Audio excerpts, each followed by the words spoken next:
Graça e paz, tudo bem? Boa tarde, mulheres. Aqui é a Thalita, começando nosso devocional de hoje, do nosso livro Esposa e Mãe. E nós continuamos no capítulo 16. Como eu disse, ele é extenso, tá falando sobre disciplina. E é um termo, né, uma questão bem atual. Eu tenho feito um acompanhamento, né, com uma pastora e fazendo, na verdade, um discipulado com ela. E uma das coisas que em uma aula ela trouxe, eu achei bem interessante, falando que as crianças de hoje, né, os jovens, precisam de limites, né, de disciplina para tudo. Porque por muito tempo acreditou que as crianças, né, eram criadas com muitas regras e achou que poderia dar uma afrouxada. E o resultado nós temos visto hoje, né, o que vem acontecendo.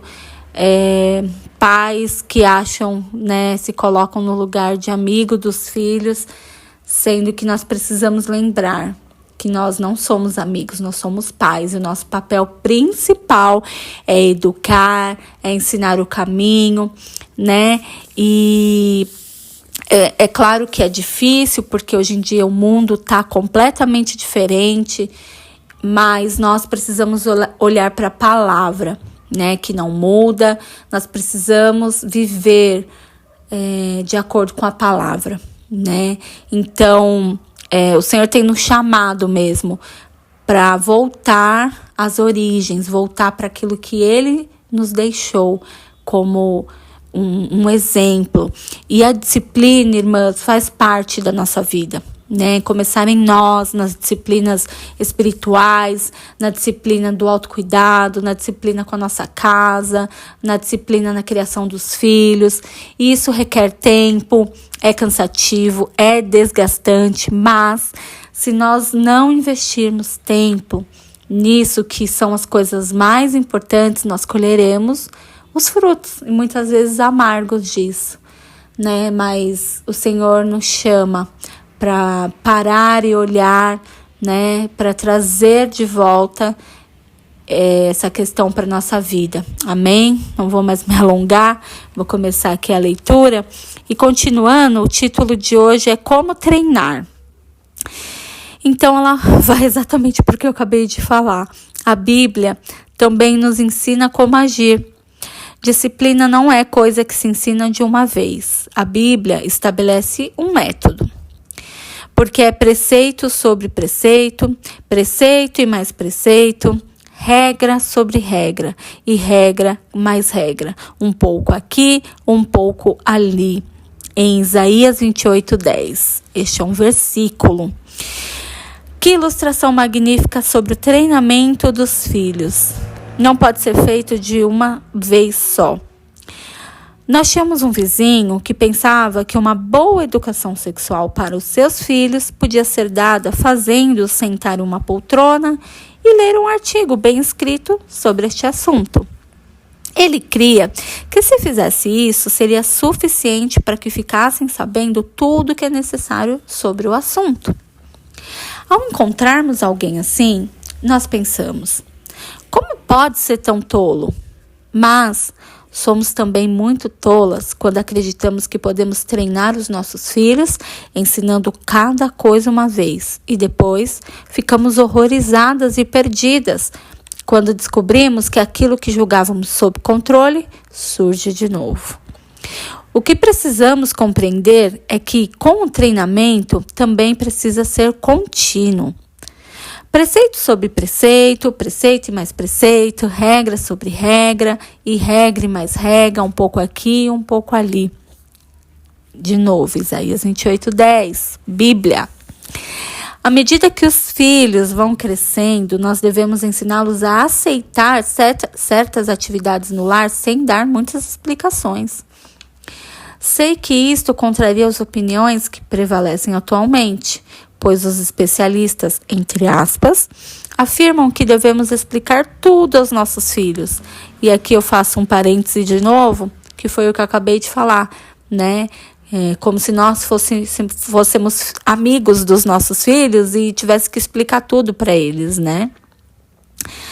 Mas voltando, e ela diz: mas há coisas que não devemos expor a eles. Existem atividades no lar que não devem ser discutidas. A criança não tem nada a ver com elas. Trata-se de uma decisão feita pelos pais e as crianças têm que obedecer. E ponto final. Quanto mais cedo aprendermos isso, tanto melhor será a vida em casa. Veja bem, não é possível viver tropeçando pela vida, com um pé na lama da terra, o outro no céu, se quisermos ter um lar cristão. Ou você faz as coisas como Deus quer, ou seus esforços serão inúteis, provocando graves problemas nas vidas dos seus filhos. Se isto está sendo um problema para você, então ore mais, leia mais a Bíblia, considere melhor aquilo que Deus quer de você. Precisamos ensinar padrões aos nossos filhos, a fim de que eles aprendam a julgar o seu próprio comportamento. Olha que interessante isso. Nós deixamos muitas vezes de ensinar aquilo que esperamos deles. Um dia nós os criticamos por causa de alguma coisa que eles façam. E no outro dia deixamos passar o mesmo ato sem correção. Um dia usamos a vara por determinado motivo e no dia seguinte ignoramos. Agindo assim, não estamos ensinando os padrões que necessitam. Viva você também de acordo com os padrões. Em nossa casa, nós não mentimos e esperamos que os nossos filhos também não mintam. Você já imaginou o que passa no coração do seu filho quando você diz: olhe, fulano, você mentiu e aqui em casa ninguém mente. E 2 minutos mais tarde, quando o telefone toca, ele ouve você dizer à sua filha mais velha: se for a dona fulana, diga que eu não estou. Você acaba de quebrar os padrões, deixando o seu filho sem um padrão pelo qual ele vai se medir. Ele começa imediatamente a pensar: nossa, às vezes eu posso mentir e outras vezes não. Acho que não posso mentir quando a minha mãe está perto. Se ninguém ficar sabendo, então eu posso mentir. Certo? Errado. Devemos proteger os nossos padrões e construir aqueles que vão servir de base na vida dos nossos filhos. Nosso desejo é treinar os filhos de tal maneira que eles possam resolver os seus problemas com esperança, expectativa e alegria. Isso exige que você faça a mesma coisa. Você permite que os problemas a deprimam de tal forma que as suas atitudes se modifiquem?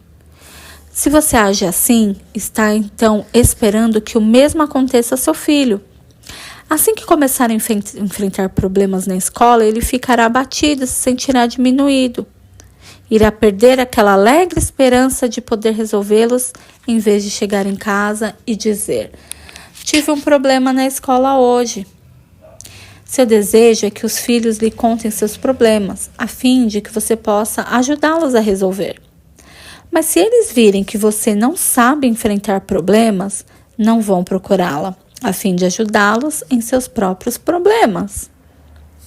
A disciplina se transforma em castigo quando motivada por um sentimento de vingança, ira ou egoísmo. Você não precisa sequer pegar uma vara se estiver sob o domínio dessas 3 emoções. O que eu quero dizer quando afirmo sentimento de vingança? Por exemplo, você está com raiva do marido ou aborrecida com qualquer outra situação e se vinga em seu filho. Não importa como esteja tentando disciplinar o seu filho, a correção se transforma imediatamente em castigo. Se permitir que o sentimento de vingança interfira. A disciplina se transforma em castigo quando existe ira no coração. Estou falando de ira explosiva, que a Bíblia diz ser pecado. Existe, porém, um tipo de ira que não é pecaminosa, mas santa, quando você se zanga contra algo que merece ser abominado. Os seus filhos sabem a diferença e você também. Quando você trata os seus filhos com raiva, não poderá discipliná-los como deve. Já vi mulheres agarrando uma criança pela mão, arrastando ela para o quarto e dizendo: você tem que fazer isso e aquilo. Duas espécies de sentimento estão provavelmente envolvidas em uma situação como essa. Vingança, porque a criança fez algo que aborreceu a mãe, e ira. Isso é castigo e não disciplina. Quando você tenta fazer o filho se comportar bem, pensando naquilo que outras pessoas possam dizer a respeito, está então permitindo que o egoísmo se introduza na sua disciplina. Está mais preocupada com o que os outros vão pensar do que com o bem-estar do seu filho. Você não quer dar má impressão diante das pessoas. O seu eu começa a se colocar em posição de destaque e a sua disciplina se transforma em castigo. Vou parar por aqui hoje. Ainda temos mais uns 2 dias, talvez, desse capítulo, mas vamos seguir confiantes e crendo, que o Senhor está usando esse livro para nos moldar. Amém? Deus abençoe sua tarde.